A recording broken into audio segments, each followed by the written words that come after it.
welcome back to the channel of Let's Talk Movies, Jonathan. Anyway, if you guys feel like you talk movies way too much, then you probably found the perfect channel for you, because here we talk about movies. Movies this and movie that. It's movies everywhere. So anyway, my name is Jonathan, and I'll be reviewing. On this special review, we'll be talking about Spider-Man. Spider-Man, he can do anything that a spider can. He's your friendly neighborhood. He's your friendly neighborhood Spider-Man. So let's just go ahead and talk about Spider-Man.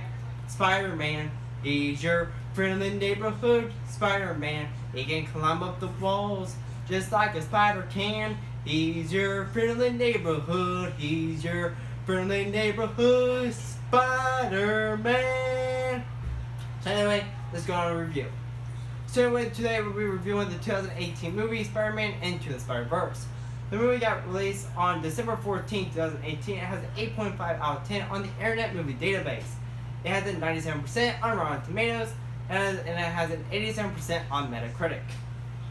So anyway, with those out of the way, with an 8.5 out of 10, it's amazing. 97% on Rotten Tomatoes is amazing. And 87%, let's talk about that. 87%, I feel like it could be a little bit higher, but we're going to dive into later on. 97%, I do feel like it's a little high for the movie. I feel like it would do better if it was like at 95%, but that's like 2% down, so I'm like probably just overthinking it. So anyway, this is how we're doing my reviews. We'll talk about the good, talk about the bad, and then at the end we'll give my initial thought about the movie. So let's just go ahead and talk about the good. The style of animation. Let's just talk about the style of animation. The style of animation in the movie is feel like a comic book style brought to life. Here's my personal opinion about the movie. The way they did the animation style is like unique. I never even seen a movie in that style of animation before. Spider-Man is, I believe it's like a computer animated movie, but just by looking at the movie, you cannot tell it was computer animated. It actually felt like it was a comic book drawing brought to life. That's how good the movie was. It felt like a comic book story brought to life. So anyway, I believe the style of animation that they used in it was a good thing. Now let's talk about the choice of actors for the movie. Like, there is not one voice in that movie. Is this even on? Okay, it's still on. Okay. I showed the light was my camera still on because the light went off. So anyway, do I feel like this is still a good movie? Yes, it is. So let's just talk about the actors, the voice acting in the movie. The acting in the movie was amazing. There's like not really one character in the movie that I feel could have done better for like a different voice actor. Because this movie is not recapping on any of the television series. It's not recapping on any of the previous Spider-Man movies we got, except for the Sam Raimi trilogy, like Spider-Man, Spider-Man 2, and Spider-Man 3, which got released in 2002, 2004, and 2007. And that's one thing I like about this movie. It does not even mention anything that happens between The Amazing Spider-Man or The Amazing Spider-Man 2. And it does not even mention Spider-Man Homecoming, considering this movie is not part of the Marvel Cinematic Universe. If I felt this movie was part of the Marvel Cinematic Universe, then I'm probably having more about the Tom Holland Spider-Man than the Tobey Maguire Spider-Man. So anyway, how I feel like with this movie, I kind of wish Tobey Maguire would actually, when I played the voice of Spider-Man, giving it back to like the same Raimi trilogy. But unfortunately, they did not go that route. Maybe they needed a bigger voice actor to be able to play the voice. I don't know. But anyway, the voice acting in the movie is amazing. The only character I could not really get in was the Doc Ock. Like, it just didn't make sense.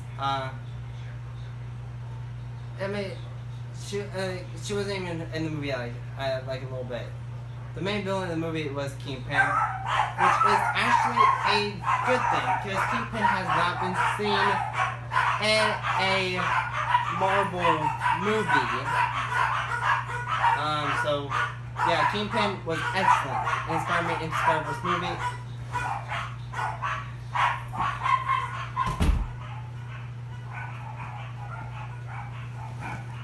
So yeah, the acting was amazing, and the style of animation was just spectacular. Let's talk about my overall opinion about the movie. Some of the scenes were amazing. Like when Miles first got bit by the spider, he was like taking he was just looking about his painting that he did on the wall or something like that. It was amazing. And there's this fun villain I did not see coming. There's like this movie had me on the edge of my seat. That's how good this movie is. I'm not normally on the edge of my seat during a Spider-Man movie, but this one was just so good that it had me guessing what was going to happen next. Like, I did not know. It was just that amazing. Like, I was hoping my hero would come through, but then at times it just felt like he was just giving up. Like, it had that emotion, like he was just about to give up, and then you keep hoping he gets back up and does it over and over and over and over again. And yet at the end, he's the hero. I mean, it would be weird if this Spider-Man movie was actually like Spider-Man lost. Like most at the end of every Spider-Man movie, he wins. But the movie about this one, it just had you guessing on like what was happening next. Like there's been plenty of times like there's been plenty of times you cannot go invisible on cue. Even though Miles Morales does have the invisibility thing. But the thing is, he got his powers, he still don't know how to use them. Until he finally realizes that he has to use them to be able to respect the memory of Spider-Man from the world that he is in. To let everybody else, including the other Peter Parker, be able to go back into their worlds that they are in. There is tons of Spider-Mans in this movie. Like, amazing. Just amazing. Yeah, Spider-Man is like Spider-Man into Spider-Verse. On the main cover, it does show Peter Parker wearing the red and blue attire. It has Miles Morales wearing like his spray-painted, enhanced Spider-Man costume, and then it has Spider-Gwen wearing like her hoodie thing. It's amazing. This movie was just tons of action. Like there's action here, there's action here, there's adventure here, adventure here, adventure here, everywhere. And you could not see it coming. It was like that amazing. It was at the edge of your seat. You was wondering what's going to happen next. You was hoping your hero was going to come through. Then at times it just felt like the hero was about to give up. And let's talk about the negatives. There is a little bit negatives about the movie. One of my biggest negatives is the characters. Some of the characters could have been left out of the movie because they weren't really in the movie that much. Spider-Man Norm, they could have left him out. It would not have made a big impact in the movie. Another character they could have left out was... And now, the thing about MJ, let's just talk about her for a little bit. MJ, they needed her in the movie. It would have made it a worse movie without MJ. I just don't think it would have the emotion of MJ in the movie. So, yeah, I just like the MJ. The MJ character was heartbreaking. It was amazing. Aunt May, they could have left her out. It made not like a character really in the movie. But I do like the way they did her though. So they could have worked it out better. Then it would have been better. Have ended more, probably been better. But just to where the scene that she was in was amazing. Now let's talk about some of the characters they could left out. Doc Ock could have entirely left that out of the movie. You could have like a different character there without superpowers. It made more sense. Without the octopus arms, it would have made more sense without it. Another character I could have felt out was a bunch like this. I like Spider-Ham. He was amazing in the movie. Spider-Nor, I felt like they just let him out of the movie. He didn't really have that big impact on the movie anyway. Spider-Punk, once again, he didn't have that big impact on the movie, so I think they could just like entirely left him out of the movie, and it would not make that difference. Now let's talk about the Stanley cameos. There is tons. When I mean there's tons of Stanley cameos. There is tons of Stanley cameos. There is voice acting Stanley cameos in the movie. There's just like non-voice acting Stanley cameos in the movie. One of my favorite scenes is like when Miles Morales talks to Stan Lee, and he says, "Can I return this if it does?" And it says, "No returns, no substance difference with that." He like, the cost was like a little tiny, but Stanley said, "It didn't eventually finish it. I don't think it will." So. It does not make sense, but it was just a good scene to have in the movie, because it made sense, and that scene does make sense. Like Miles Morales wanted a Spider-Man costume to represent the memory of Spider-Man. It was just the entire movie was amazing.